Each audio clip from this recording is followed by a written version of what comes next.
Hey everybody. Concussion with their ponds. And so they thought maybe there was a No. I just know they have so much information to cover, so we'll go ahead and get started. And so for those of you who haven't met me, my name is Erin. I'm the Director of Programs and Services here at the Down Syndrome Association. And so if there's any events or things like this, I'm usually the person who's planning those. And of course, you can call the office at any time, get any information that you might need from us about really any topic. And for instance, I pulled some books from our resource lending library out about financial planning, so you're welcome to check those out tonight or take a look and check those out from the library near you. And you probably all know Christy or met Christy. So we have about 5 staff here for full-time and part-time that are here to make sure you guys have everything you need. So don't ever hesitate to call us if you need anything. We are going to be covering financial planning for your loved one with special needs tonight, and I am pleased to introduce Valerie Baker and Saul Ferranto, one of my brother's good friends. So I'm really pleased to introduce them, and they're going to be here to talk to you about all of the financial planning things that you probably have on your mind. And we are going to be videotaping and recording just so we can have this for other people to watch at a later date. So if there is anything that you maybe don't want to have on the recording, we'll turn it off about 10 minutes toward the end so you can share or ask questions and feel like that's all really confidential. But with that, so this is the microphone, and move it with you if you want, or we'll just try to speak loudly so we can get it on there, but hopefully the video camera will too. Yeah, well, I've never been accused of being quiet, so hopefully this won't be the start. So, well, I thank you all for being here. As Erin said, my name is Valerie Baker. I'm actually with the MetLife Center for Special Needs Planning, and Sal is my colleague. We both work in the Chesterfield office. And I want to tell you just a little bit about my story, and seeing these babies, boy, you have no idea where this is bringing me. And then I want you to understand a little about Sal. And basically, we're here to give you an overview of a question that came into my mind very soon after my son was born, and it's what's going to happen to him when I'm not here. So I will refer a lot to him. I apologize for the little girls that you have in your world. But for me, it's really not all about my son. It's also about my daughters, but my son does have Down syndrome. So I have 3 kids. My oldest is 20. She's a sophomore at Mizzou. I have a 16, almost 17-year-old son with Down syndrome. And then I have a 12-year-old daughter. Okay. And I got into this business in 2008. Specifically came to the firm I came to because they were affiliated with the MetLife Center with Special Needs Planning, because I wanted to touch families who were like mine. And I wanted to help families like mine do the things that I've done to give myself peace of mind. I worked in the mortgage industry for 20 years prior to making that move, so it was a little bit of a scary proposition for me, but I actually got laid off 4 times by the time my son Derek was 10. And a friend of mine said, have you ever considered the fact that God's telling you to get out of the mortgage business? And I said, no, but I guess I should. And that's what brought me here. So Sal, if you want to share about yourself. Well, I'm Sal Ferranto. All my friends call me Sam, so call me Sam if you like.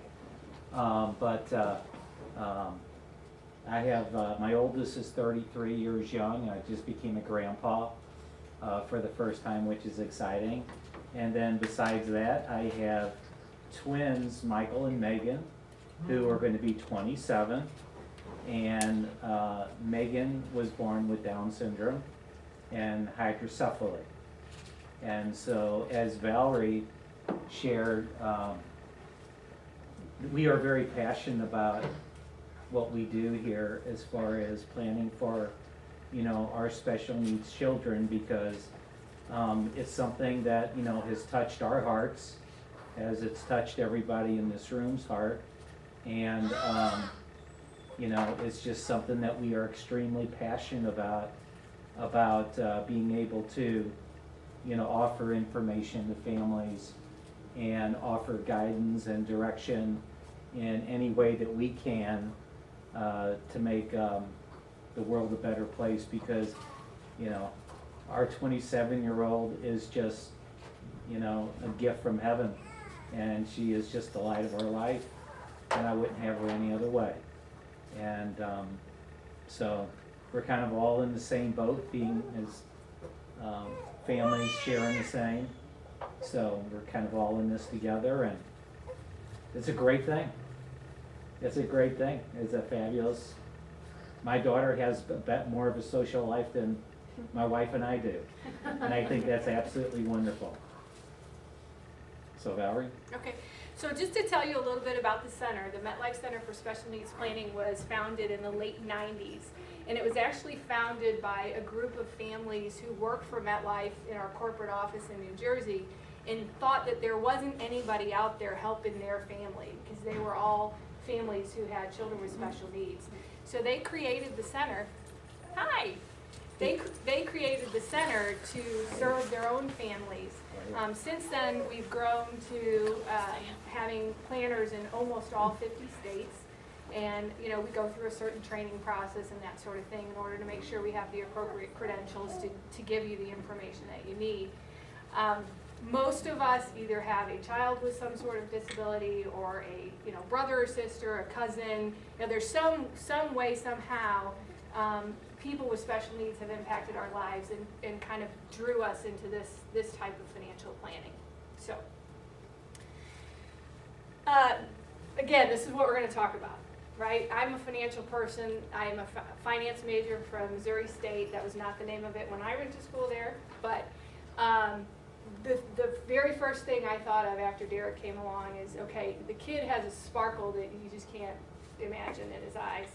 A, we got to keep it, and B, who's going to help keep it when I'm not there to do it myself, right? I have a friend who has a child with Down syndrome, and she's a teacher, and the first thing she thought of is, how am I going to teach him to read? So it's all about where we come from. So, but this is what we're going to talk about today. And right now, I mean, some of you, you know, you've got these teeny tiny little babies. So first of all, I applaud you for being here. But there's a lot of families out there who haven't gone through a planning process, even if they have, you know, older kids, even adult children with disabilities. But the cool thing about this statistic is that when I started working, I started at the firm in 2008, I started at the center in 2010, and at the time the statistic was only 10% of families had planned. So we've gotten it up to 21%. And I'm not saying MetLife has done it all alone, but we're making progress, so that's a good thing. So these are really the three primary areas that we're going to cover today. And one thing I'll let you know up front is I am not an attorney. I do not play one on TV. But I know a lot about the legal side of this because, number one, I've done it myself. And number two, I've visited a lot of other families in their legal process. So we're going to talk a lot about the legal things. We're going to talk about the quality of care for your child. And then we're going to talk about the financial side as well. But here's a couple of questions that we ask our families. Have you left more than $2,000 to your dependent with special needs in your will or trust? Have you identified a care provider? And have you named your dependent with special needs as a beneficiary on any life insurance or retirement plan? And this is my favorite. This is a sarcastic comment. This is my favorite part of surprise. You might need to do more planning. Okay, we're just going to move on. So really we're going to focus primarily on these two, the legal and the financial. We're going to start with the legal, okay? Now, a lot of the stuff that I'm going to talk about initially really isn't special needs specific, okay? But we'll get there. So what we're going to talk about initially is wills. Now, you know, we're supposed to have you raise your hand if you have a will, but I'm not a raise your hand kid, so. I always sat in the back of the class and aced the test, but I was never going to raise my hand. So the fact of the matter is whether you've taken time to create a will or not, you have a will because the state of Missouri has taken care of that for you. That's kind of scary, right? I don't want the state of Missouri saying what's going to happen to my assets if something happens to me. But everybody has a will. The question is, who wrote it? Did you write it personally, or did you let the state do it for you? So, and actually one of the scariest things about the Missouri law is that if you are a married person and you pass away and you don't have a will, 50% of your assets go to your spouse and the other 50% are owned by your children. That's kind of a problem for me. You know, I'm married 24 years almost. If something happens to him, his money is mine, right? If something happens to me, my money ought to be his, right? It should not go to my 12-year-old. Okay, I love her and I want her cared for, but it's not her money, okay? So that's something about the Missouri law that probably startles most of you if you didn't know that. The other things that we need to understand about wills is a really huge misconception. People think if they have a will that their estate will not go through probate. And that's actually wrong. If the only legal document that you have to transfer your assets at death is a will, then your assets all go through probate. Well, what's probate? Probate is basically just the legal process of transferring assets when somebody dies. Okay? We've all heard about probate cases. We've all heard about probate attorneys. If your estate goes through probate, there will be an attorney assigned, whether your family selects them or the court assigns an attorney, and they do get a cut of your assets when that process occurs. And it can take a long time. So if you've got, especially if somebody was to try to challenge anything that's going on. So if you've got maybe an estranged child, or if it's a yours, mine, and ours situation where you've got kids from different marriages, any sort of a thing that could create a challenge in your estate would extend the time that it takes to get through probate, and because of that, extend the time that it takes for your family that you want to have your assets to continue to live on. It extends the time it takes for them to get your money and be able to go on, okay? The other thing that's really interesting about a will is that it's public. So anybody who wants to know what you died with can find out. All you gotta do is go to the courthouse. You probably can go to the internet now, you know. Probably don't even have to drive to Clayton, you know. They can just get online and see what your assets were, when you died, and who got what. Okay, so that's awfully concerning for some people. A trust, I'm going to move on here because I never stay with my slides, so I apologize. Before I go to the trust, an executor of the will is whomever you've named, assuming you've created your own will. Your executor is whoever you named to be in charge of that process. Be in charge of the process of moving the assets from your name to the ultimate owner, okay? So if you've created your own will, then you can name your brother or your mom or your sister or your best friend or your uncle or whoever you want to name. If you haven't gone through that process of creating a will, then again, the state gets to decide who that is. And that may or may not be the person you would like to be in charge, okay? Do you have any questions about wills?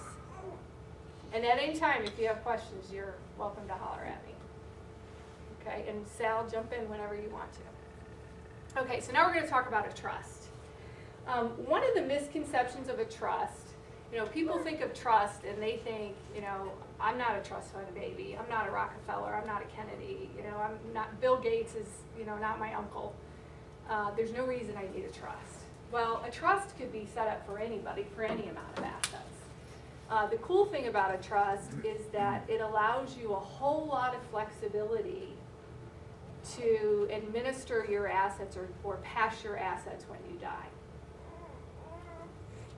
So for instance, I told you I had a 20-year-old who's a sophomore at Mizzou.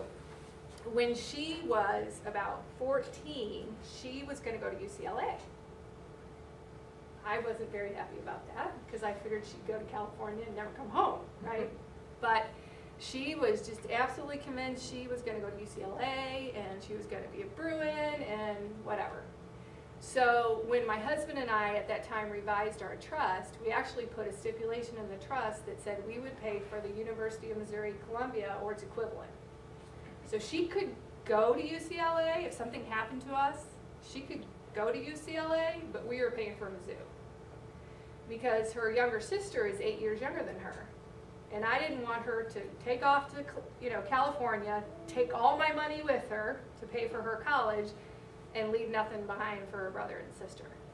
There's obviously a pretty big difference between paying for Mizzou and paying for out-of-state UCLA, right?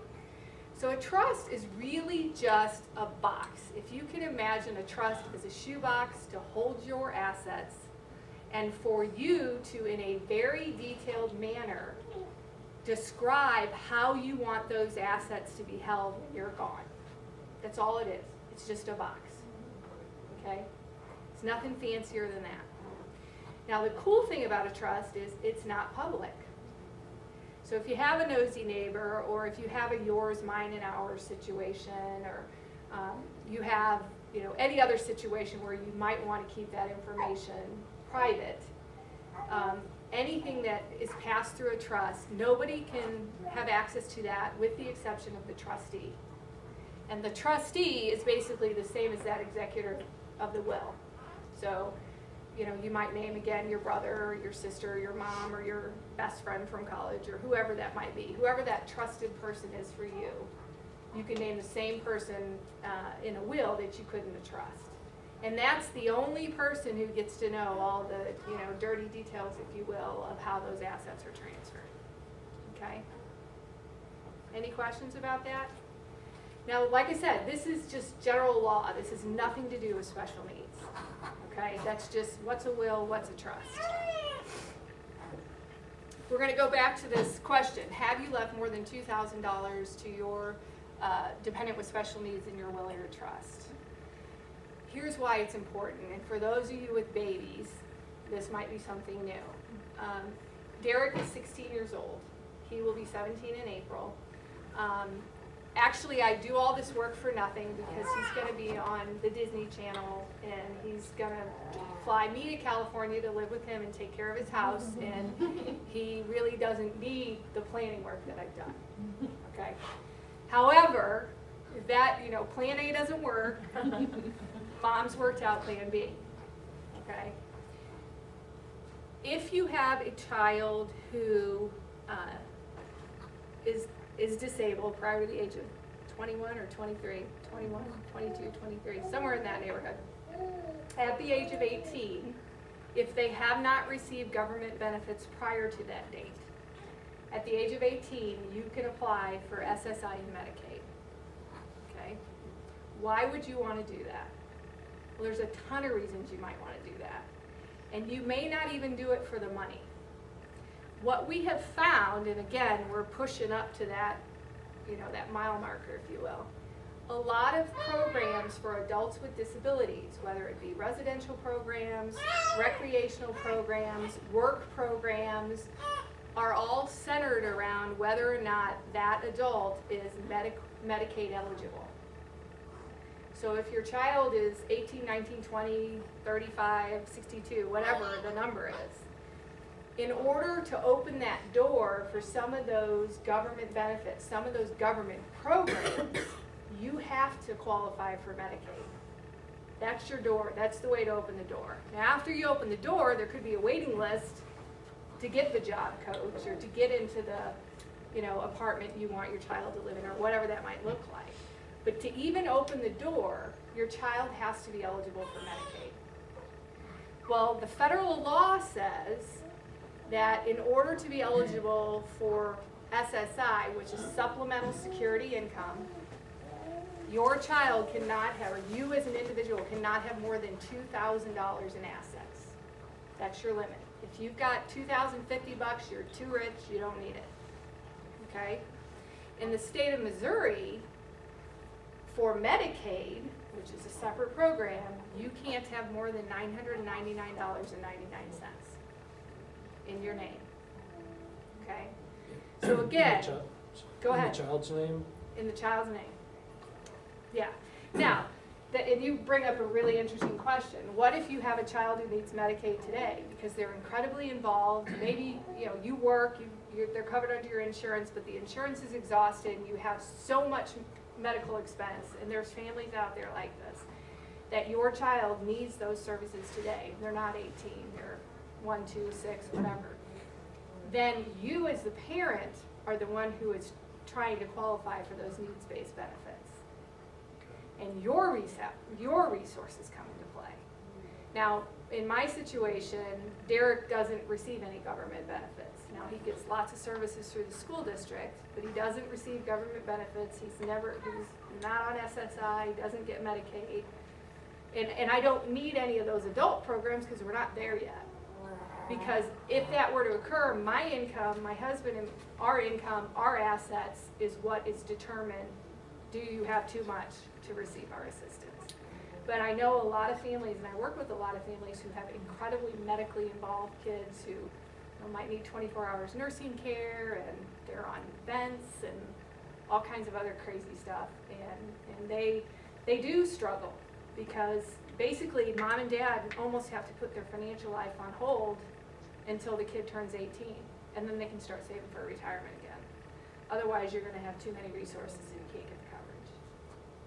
So from that perspective, honestly, as a parent of a child with Down syndrome, we are incredibly, incredibly blessed. I mean, Derek had heart surgery at 2 weeks old, and he's actually less costly than my other two. The older one's a klutz.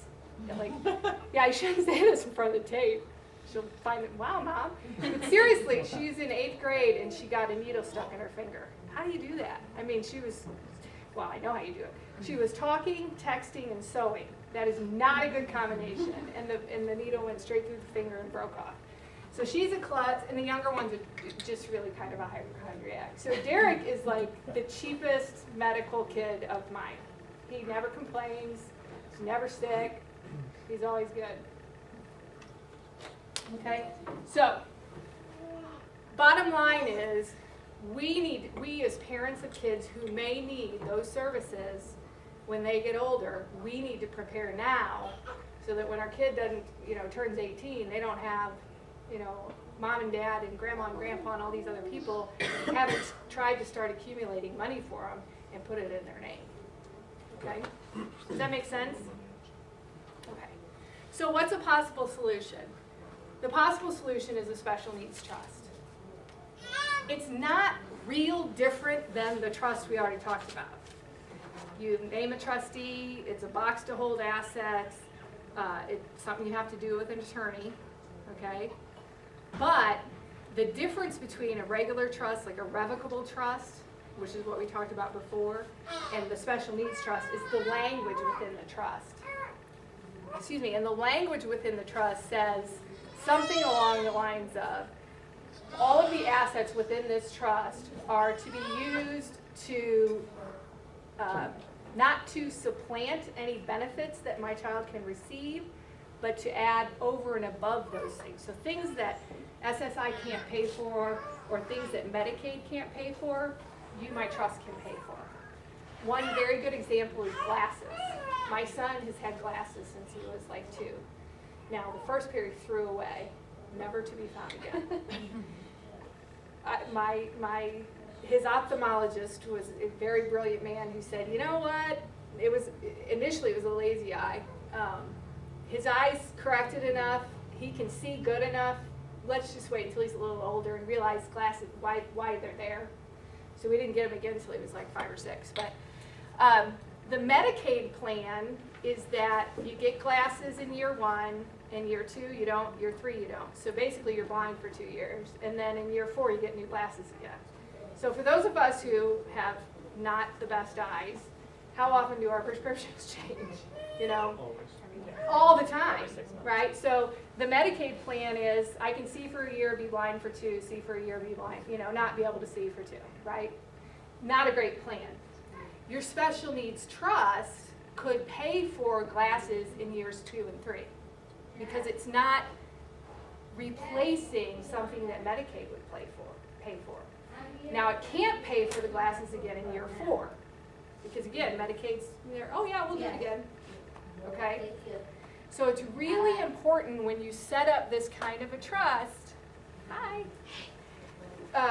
when you set up this kind of trust that you're using an attorney who is versed in special needs planning and gets the language right. It's all about the language, okay? And we, of course, have attorneys that we work with in the St. Louis area that do this all the time and know how to do it correctly so that you're not worried about it getting done wrong. There's also language within the trust that says, you know, something along the lines of, if I need to change this trust to make it still compliant for Medicaid and SSI, I can change it. Okay? Does that make sense? Okay. So, that's pretty much the conversation about wills and trusts. Does anybody have any questions? Okay. And just to know, you know, to let you know where I am personally, we have that first trust, just the regular revocable trust that anybody can have that says Jenna can't go to UCLA on my dime. That's just the Baker Trust. And then we have the Derek A. Baker Special Needs Trust, which is a separate trust. Yes, ma'am? Can you put an unlimited amount in that trust? Okay. Yeah, if you have it. I don't, but. Well, Just curious. that comes in handy, like when you have family members that wanna, you know, give gifts and different things like that, rather than giving it outright.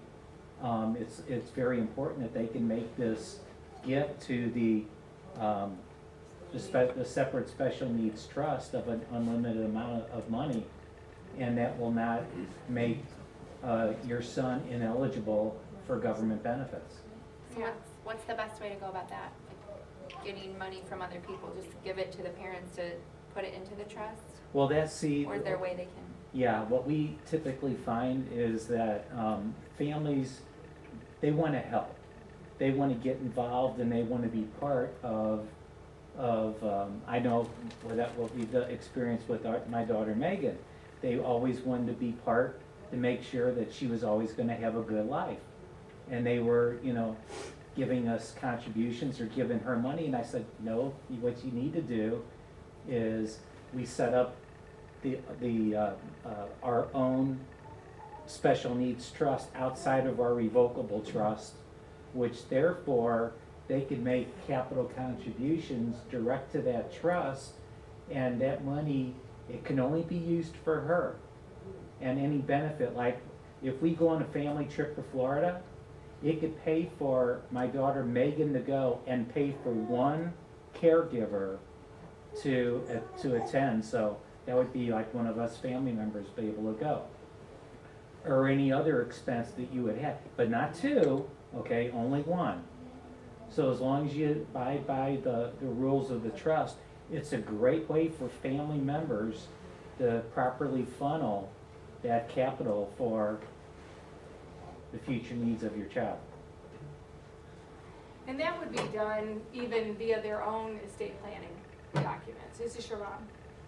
Mother-in-law. Okay, so if she has her own will and her own trust, and I'll just tell you my situation. So my mother-in-law, we lost my father-in-law. Her trust says, when I'm gone, all the money goes to my 3 children, which isn't my son. He's not involved. However, there's a little piece that's carved off for the Derek A. Baker Special Needs Trust. The key, though, is, and this is where some of us, we kind of fall down a little bit, if something happens to Eric, then her trust says, if Eric's not here to catch the money, that's my husband, then the money gets held in trust a third for Jenna, Katie, and the Derek A. Baker Special Needs Trust. So all of your, I have a brother who has no kids. What's he gonna do with all his money? He's the richest one in the family. Why? Because he has no kids, right? He's also got the biggest TV.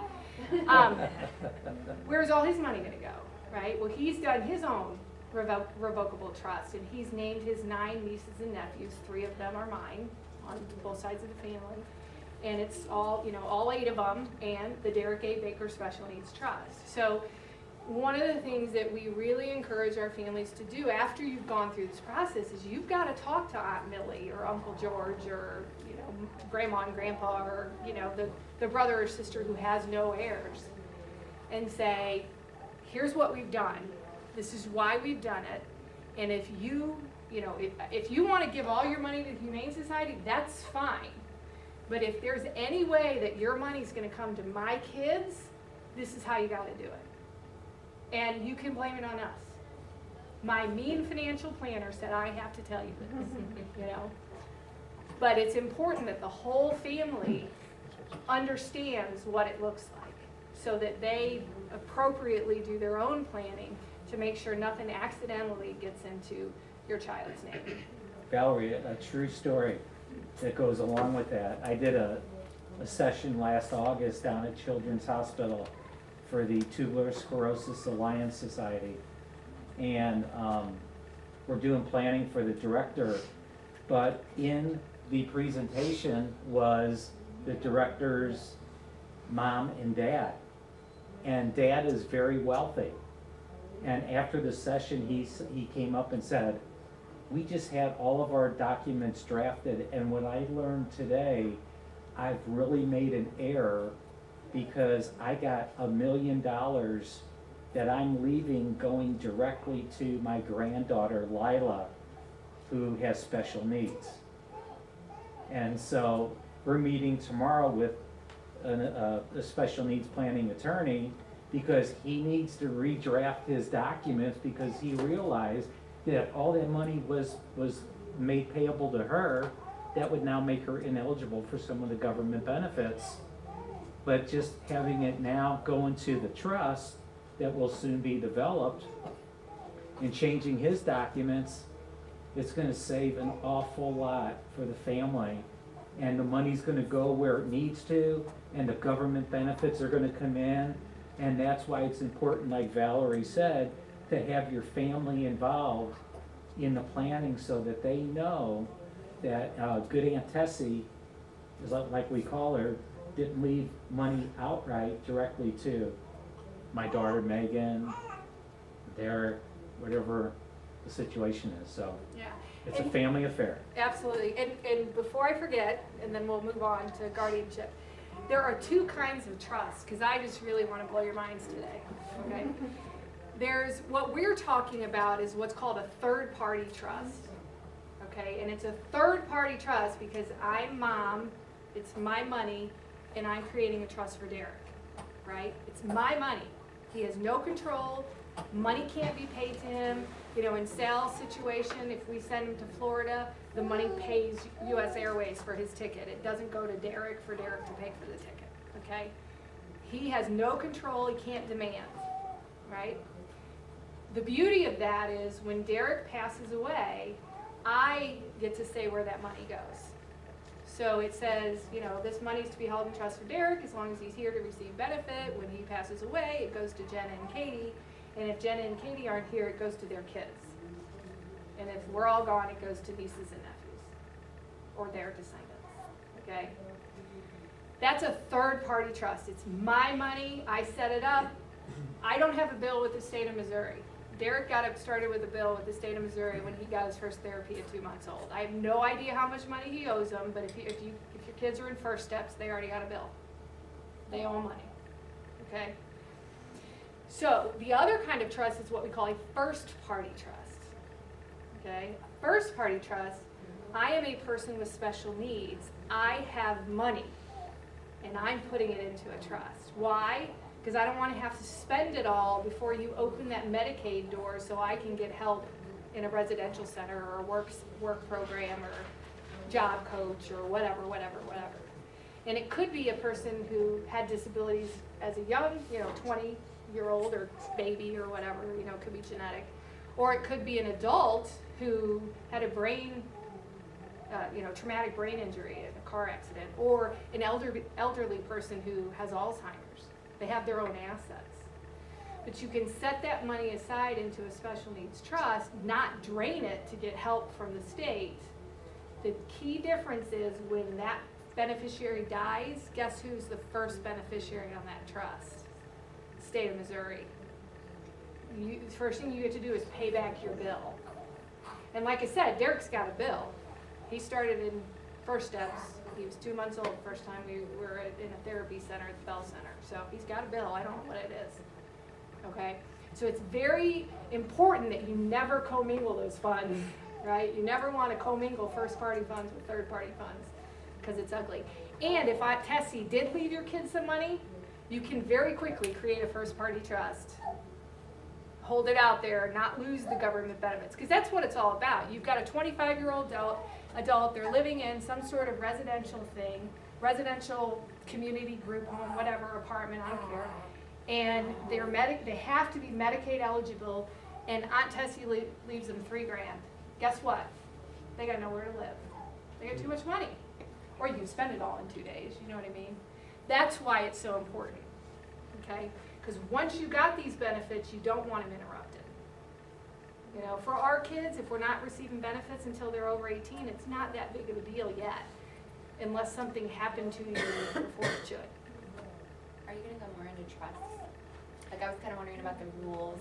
So if what's in a trust is only to cover what Medicaid can't pay for, are there certain ways that the money is to be spent, or is it up to It's really- discretion? Yeah, there is, I mean, it's just, you can't pay for the things SSI will pay for, you cannot pay for the things Medicaid will pay for, and pretty much anything else you can pay for. So in my son's situation, he can still have all the latest Radio Disney CDs. You know, he can still go to Radio Disney for spring break, although that's never happened, but we talk about it all the time. You know, anything, it's about the warm and fuzzy of life. You know, SSI is supposed to cover your food and your rent. Medicaid is supposed to cover your health. You get nothing else. I think you get like $35 a month or something, Right. spending money. Well, that's one CD in 10 years. So one CD a month, buddy, you know? But it's anything, as long as it's for the benefit of that person. So it could be therapies that aren't covered, it could be vacations, it could be those, you know, the cable bill, I mean, you know. A new TV. New TV. He breaks his iPod again because you can't only put the charger in there one way. Okay. When that money is set up in the special needs trust, is it set up so it gains interest too, or? That's up to you as the trustee. So my husband and I pass away, the money funnels into Derek's trust. Right now, my brother-in-law, my husband's brother's name is our successor trustee. We're in charge as long as we're alive. Once we're done, it becomes an irrevocable trust. So nobody can come in and go, oh, they really didn't want Derek to have all that money, you know. It becomes irrevocable. My brother-in-law is named as the trustee. He deems how it's invested. Okay. Okay, so guardianship. Oh, did you have a question? I'm so sorry. Yes, ma'am. So where does all of this money sit? I mean, do you create a savings or checking account somewhere, or where's the box? That depends. Right now, my box is empty. And I'll get to that a little bit later if that's okay. There's nothing, on paper, he has $1. Okay? And I'll get to that in a minute when we talk about the financial part. Okay, guardianship. I know you guys are all babies. I know you from softball. How Yes. old's your child? 20. 20. Do you have guardianship or something Yes. at this point? Okay. And what about you guys? Because I haven't heard of these. Babies? 3 babies. No, 3 years old. Oh, it's like, oh my God, 3 babies. I can't imagine 3 babies at the same time, even like 3 under 3. Okay, guardianship is kind of a big hot topic right now in general, and it's a really hot topic for me because my kid is almost 17. When your child turns 18, you need to make some decisions about guardianship. When a person becomes 18, they are a full legal adult. They can make all of their own decisions.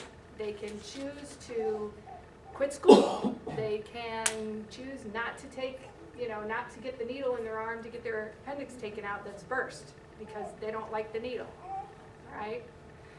So when you're 18, and as a mother of a 20-year-old will tell you, my 20-year-old's not ready to be an adult. She still calls me and, Mom, my throat hurts, you know. When your child turns 18, you have to make some decisions.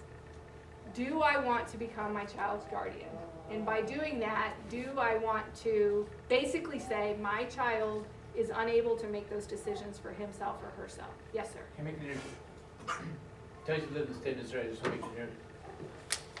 You need to actually be in process before your child turns 18. Correct. Okay. The reason is because you're going to have a transition IEP. And if you're not in transition when that thing comes, you don't have any right to be at that meeting. I mean, most Most school schools districts will overlook. let you in at anyway, But technically, they don't have right. If they want to be hard-nosed about it, they could decide your child's future without you in that room.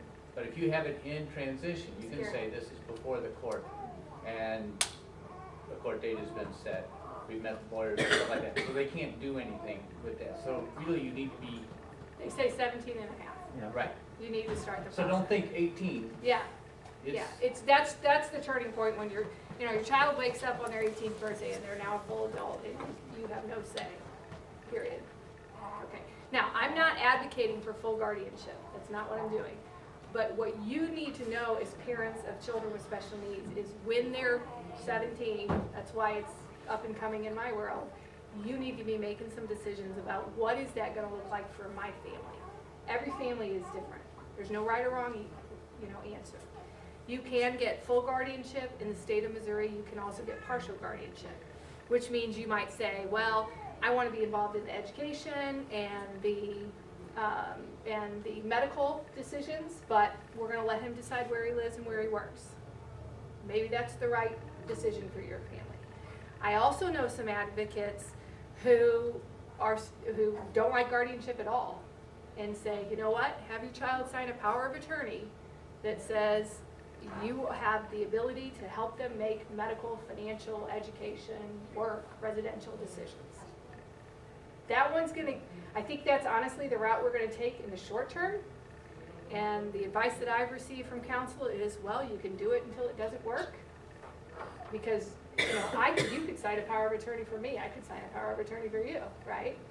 There's no court action.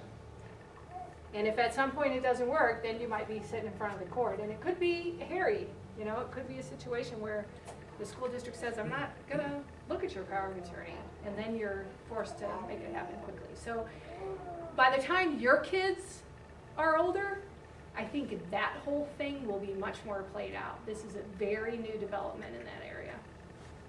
Okay? So Valerie, Yeah.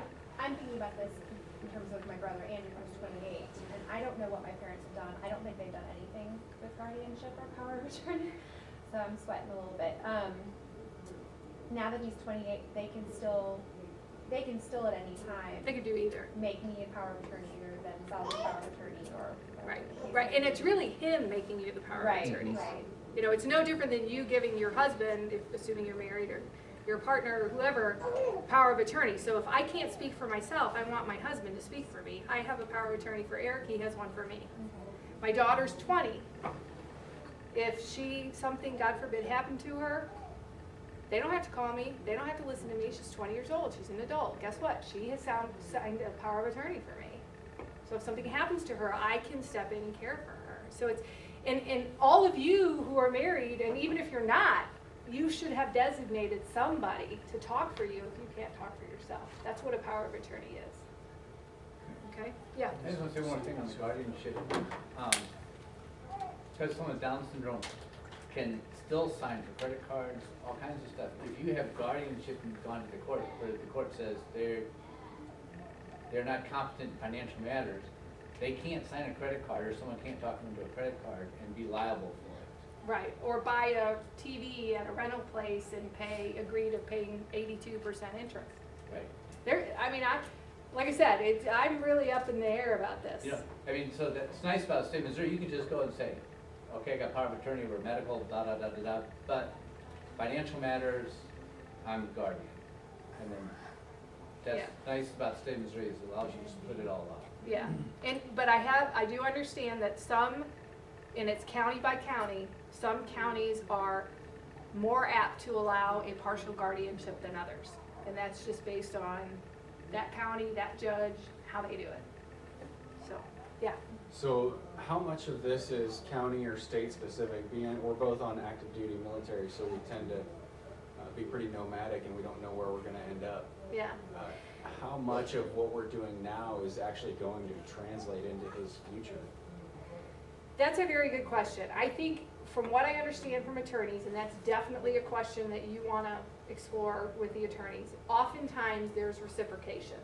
So even though at the time, if you did this now, you're living in the state of Missouri, you followed Missouri's rules, and now you got transferred to Virginia, and something happened to both of you, they would reciprocate to the Missouri trust that you set up. but that is definitely a question that you're gonna wanna explore with the attorney before you do anything. You know, and we talked about, and we're getting, and I do this every time at 6:45, and, you know, I'm halfway through. You don't have to set up a trust tomorrow, you know, for a child with this disability. Some people just have it embedded in their will that says, you know, in my case, this is what it would look like. If Eric and I pass away, we've got this will, this is how it says where our assets are supposed to go. A third goes to Jenna, a third goes to Katie. Actually, that's not true, because we did it a little different. 25% goes to Jenna, 25% goes to Katie, and 50% goes to the Derek A. Baker Special Needs Trust that you're gonna create. So you can do it in a will, and that might make more sense for somebody who may not live in Missouri in 5 years, 10 years, 12 years. But those are questions that we can explore with an attorney. Okay, so guardianship. And real quick, conservatorship is about the money, guardianship's about the person. So some attorneys that I've worked with have recommended when you do a guardianship, you open a conservatorship, so they name you as the guy or the girl to take care of the money if there is any. And if there's nothing there, just close it. But if you find assets down the road, you've already been named as the person to take care of it. Okay. Okay, so we're going to move to the next topic. This is the warm and fuzzy stuff. Has anybody seen the movie The Pacifier? Oh gosh, you guys are so young. Your kids are so young. Well, anyway, there's a crazy bedtime ritual for this one of the little boys in this movie. My son was like that. Like putting Derek to bed was almost an Olympic race. You know, doing it right. You had to do it the right way, or it wasn't going down. He's up. You know, he's like the weebles wobble, they don't fall down. You know, he's up every time. So if you didn't do it properly, sorry, did it wrong. Come on. So what would happen if tomorrow, 10 years ago, my husband and I were gone and nobody knew how to put Derek to bed? Right? What we recommend is not only do you figure out who you want to leave your kids to, but you tell them how to take care of them. You know, and just because your mom took care of you doesn't mean that they can take care of your kid, because we're all very, very different. We recommend families do what we call a letter of intent. It is not a legal document, okay? We have electronic versions that we can share with you. You can do it in writing, you can do it in video, but it's all that warm and fuzzy, how do you care for my kid? How do you put him to bed? What's gonna happen if you run out of ketchup? Right? Don't run out of ketchup. It is not a good thing. And ketchup does go on cantaloupe, by the way. You know, I gave up that battle a long time ago. It's also, who are the doctors? Who are the dentists? You know, who's the dentist? Who's the heart surgeon? Who's the cardiologist if you're still seeing one? Who, you know, what therapies have you tried that have been successful that you want to continue? What therapies have you tried that were awful that you don't want your kid put through again? It's all that stuff that mom and dad, mom more than dad. No offense guys, but honestly, let's be real. Mom more than dad typically. That's all this huge data bank of information that nobody else knows. And if literally something happened to both of you tomorrow, who's going to take care of your 6-year-old that doesn't have special needs, that has a crazy bedtime routine, right? No, Beverly, one addition to that, if I may. It's like, all right, how many of us have gone on vacation, just mom and dad time, and gone away and left a 7 or 8 page document for the babysitter? Yeah. Anybody? Or even for a night. Okay. It's like, you get a break and you finally get a chance to get away, back to mom and dad time. And you write this 7-page thing about, you know, well, Joey likes this and gotta eat this and blah, blah, blah, blah, blah. You know, the bus comes at 7:45, you gotta be out there, you know, blah, blah, blah. Everything in detail. That letter of intent is something that I always like to use as an example. Is if we write such a detailed thing when we go on vacation, why would we ever go away forever and not come back and leave all that same detailed information for the caregiver that you're gonna name to come behind. Yeah. It's vital. You know, these kids, you know, they just, I mean, and I know we talk about killing people every day, and I apologize for that, but seriously, you get hit by a bus tomorrow, and not only have you just, you know, your kids have just lost mom and dad, but nobody even knows how to put them to bed, and they ran out of ketchup. How can I possibly exist? So it's to make it as easy as you can, okay? It's not a legal document, however, it has stood up in court. There's a case in the East where, you know, mom and dad did all the right things. They had an adult son with developmental delays. They have the trust. They left a lot of money to it. They actually named a corporate trustee, so there's a business who's overseeing the trust. And the brothers and sisters came in and said, hey, you know what? It's Johnny's birthday. We're buying tickets. We're going to Disney World. That's what we do, right? For Johnny and one caregiver. And the corporate trustee said, you know, the market's down. This isn't a good time. And the kids said, hey, that's why mom and dad left the money, because Johnny goes to Disney World. That's how it happened. Oh, the market's low. This is not a good time to take money out. I'm sorry, Johnny doesn't get to go. The siblings sued the corporate trustee using the letter of intent the parents left that said, Johnny goes to Disney World. That's why we're setting up this trust. And they won, and he went to Disney World. So it can be very powerful. Do you set the letter of intent through the attorney, or Nope, because it's not not illegal. How do you? Like I said, Type one up? yeah, you could just type one up, or we've got a form that we can share with you. Or like I said, you can even do video if you chose to. So. But that's like the warm and fuzzy world, you know, how do you care for them? So you do the legal stuff, you fund it, but how do you really care for the kid? That's what that's about. So the last thing we're going to talk about really is the financial thing. Have you named your dependent with special needs as a beneficiary on any life insurance or retirement plan? You can do this and not even know you've done it.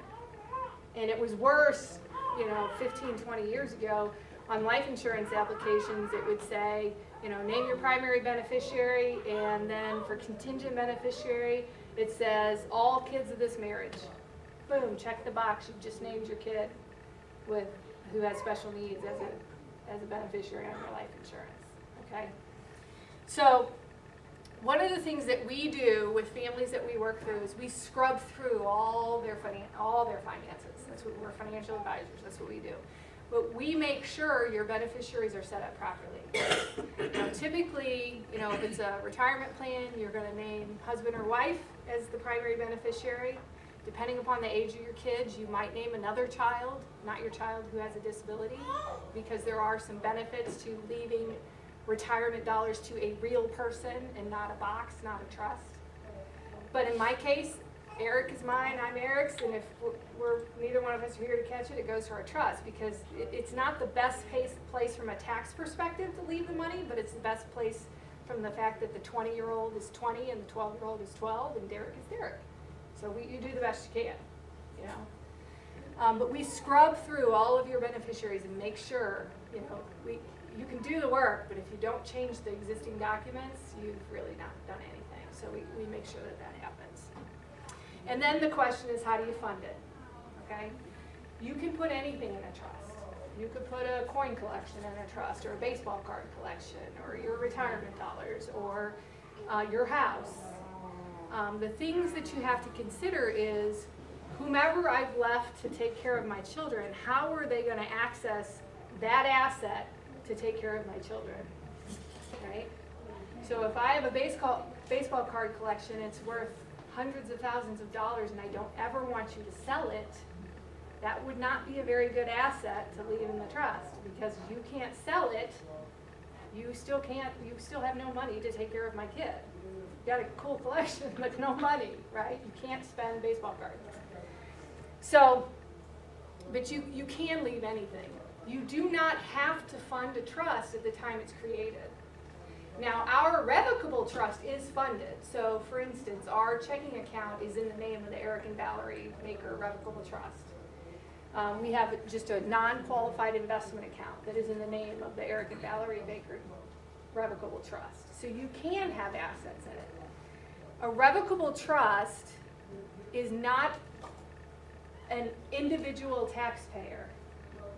So we don't have to file a separate tax return because our revocable trust has our checking and savings and money market and investment account. It's all funneled under our Social Security numbers. We're the taxpayers, okay? Once you fund, like the Derek Baker Special Needs Trust, it's gonna have its own tax ID, and you're gonna have to file tax returns. Now, there is an asset level, so you don't necessarily have to do that immediately, but at some point in the future, you would. What we elected to do is to fund it in the future when we're gone. So, like I said, all the assets funnel into the Eric and Valerie Trust. 25% is held out for Katie, 25% is held out for Jen, and 50% goes to the Derek A. Baker Special Needs Trust. At that point, he will have enough assets in there, or there will be an asset level in there where it will become its own taxpayer with its own tax ID. We also got what we call a second to die life insurance contract, which I think is the next slide, or maybe the one after that. We look at the premium that we pay for Derek's life insurance. That's what we call it. It's Derek's life insurance. It covers my husband and I. We're both on the hook to die prematurely, or the life insurance company doesn't have to pay. So it's less expensive, right? If I had gotten half the amount for him and half for me, we'd be paying a whole lot more in premium. But since it covers both of us, we both gotta die before it pays out, the premium's significantly less.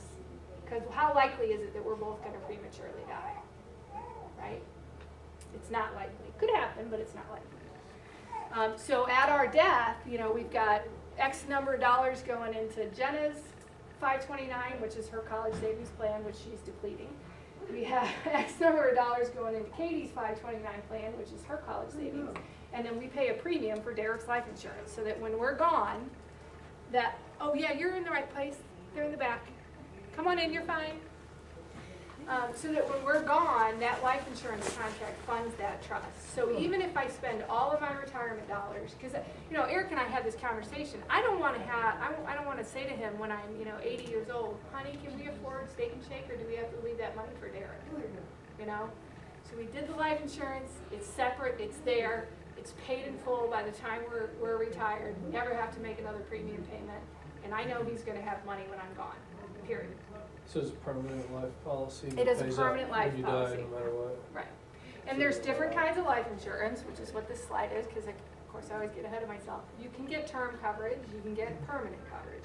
Now my recommendation is a permanent situation needs a permanent solution. However, there are cases with families where either A, the only thing we can do is term, or B, they're already in a situation where their child's on Medicaid and you have to do term. Because term, there's no cash value to a term contract. So if there's no cash value, there's no resources. State of Missouri is not going to come after your term life insurance. It's not worth anything unless you're dead. So there are cases that we do use term. But typically, if we can put a permanent plan in position, that's what we prefer to do. And then you're done. It's done. No matter what happens, I know that life insurance contract is going to be there. Okay? Let's see. See, I got way ahead of myself. So how much? I love this slide. I have no idea. Probably shouldn't say that in front of the camera. I think if you have an adult child who is in a residential setting that you expect to be a long-term setting for them, then we can crunch numbers with you all day long and assume a certain rate of return, and you need to put X number of dollars in at this time and let it grow to this so that you have this, so it covers these expenses over this many years. We can do that. That's what we do. We're number crunchers. The problem is most of us don't have kids already set up for life, right? So where we came from is we'll do as much as we can now, and if we can do more later, we'll do more later. So we did as much as we could at the time that we did it. And if we can do more, trust me, we'll be doing more. Okay? Long-term care insurance. Long-term care insurance is, some people think of it and they hear nursing home insurance. It's not about nursing home insurance. It's about keeping you out of the nursing home.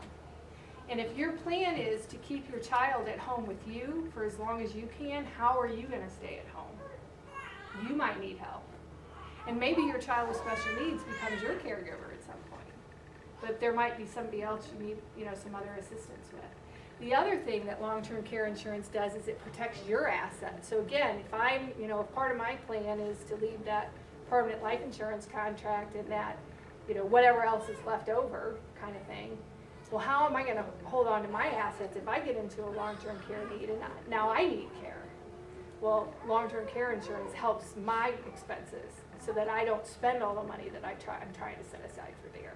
Does that make sense? And, okay, so where do you start?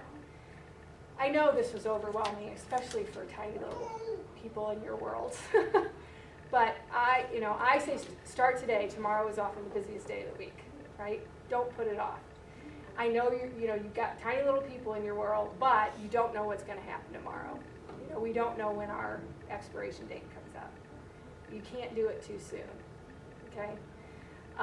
But we're here to help. This is a daunting process. We've both done it. Not only have we done it personally, but we've done it with numerous clients. So we partner with you to walk you through the process and help you get from A to B, so that we meet whatever those needs are, whatever those solutions you need. We look for those, whatever that right answer is. We look for that answer to solve whatever your concern is. That's why we're here. And on the attorney side, like I said, don't go to cousin Carl, who's a divorce attorney. You would not go to a podiatrist if you were having a heart attack. Okay, special needs planning is a very specialized piece of law, estate planning law. So not any estate planning attorney will do it well. So, and we've got resources that we can share with you. Okay. That's really it, and I will flip all the way to the end. What questions do you have? Or have I overwhelmed you that much?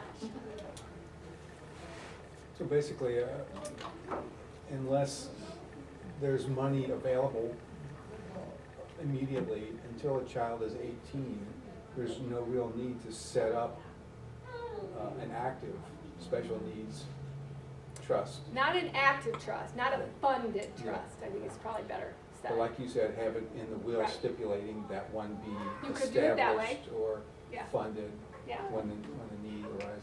You can do it that way.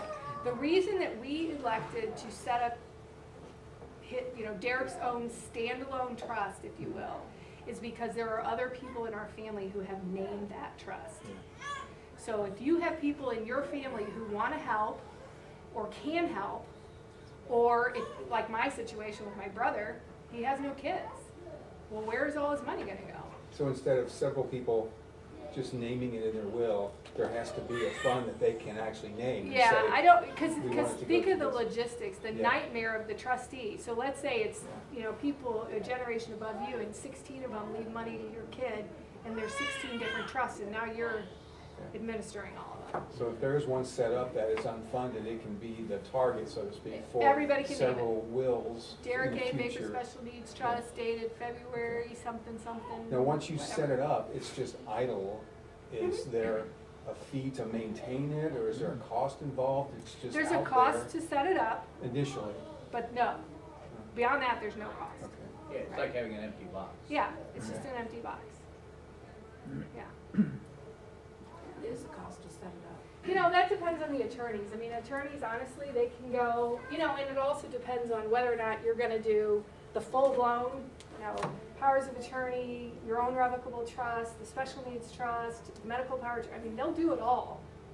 That's a much more costly process. But that can range from, $1,500 to $6,000, depends on the attorney you're working with.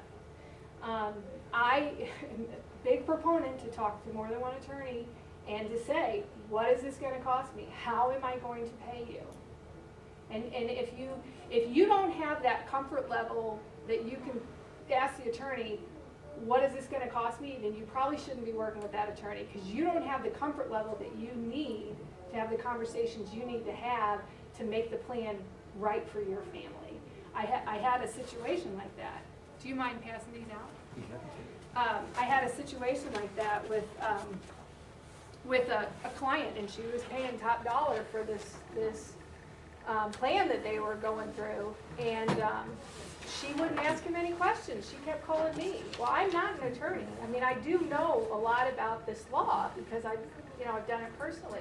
But I'm not an attorney, and I can't tell you why something is worded this way rather than that way, or why you asked for 6 successor trustees and you only got 4. I mean, I can't do that. She didn't have that comfort level to call him up and say, I don't understand this. So you got to have that camaraderie, that comfort level, that rapport, so that you can get it done right for your family. It's not, I mean, I'm not going to say they don't start with a boilerplate. They do start with a boilerplate, but you've got to customize that. I mean, how many other people out there have a clause in there that says, I'm not paying for UCLA, right?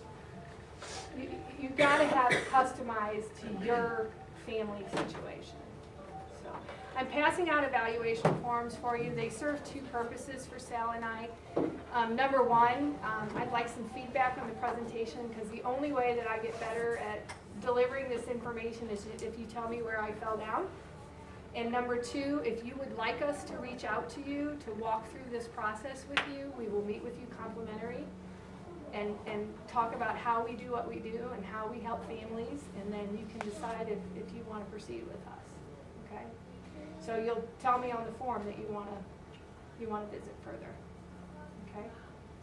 Any other questions? I hope this hasn't been so overwhelming. And I will turn the recording off at this point, Okay. so if you do want to ask questions that you don't want on the recording, we'll do that. Thank you so much, Valerie and Sal, for being here. Really appreciate it.